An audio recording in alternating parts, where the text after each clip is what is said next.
የሉቃስ ወንጌል ምዕራፍ 8 ቁጥር 23-25 ሲሄዱም ተኝቶ ነበረ። ባህሩም ላይ ኃይለኛ ነፋስ ወረደ፣ ውሃም ሞላባቸው፣ አደጋም ደረሰባቸው። ወደ እርሱ ቀረቡ። መምህር ሆይ ጠፋን ያሉ አስነሱት። ከዚያም ተነስቶ ነፋሱና የውሃውን ማዕበል ገሰጸ፣ ቆመ፣ ጸጥታም ሆነ። እምነታችሁ ወዴት ነው አላቸው። ፈርቶም እርስ በራሳቸው ይህን እንዴት ያለ ሰው ነው? ነፋሶችና ውሃውም እንኳን ያዛልና ይታዘዙለታልና።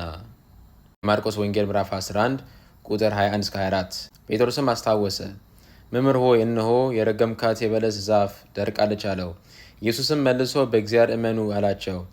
እውነት እላቸዋለሁ ይህን ተራራ ተነቅለ ወደ ባህር ተወርወር ብለው በልቡ የማይጠራጠር የተናገረውን እንዲፈጸም ቢያምን የተናገረው ሁሉ ይሆንለታል። ስለዚህ እላቸዋለሁ በጸለያችሁ ጊዜ የምትፈልጉትን ሁሉ እንድትቀበሉት እመኑ ይሆንላችሁማል።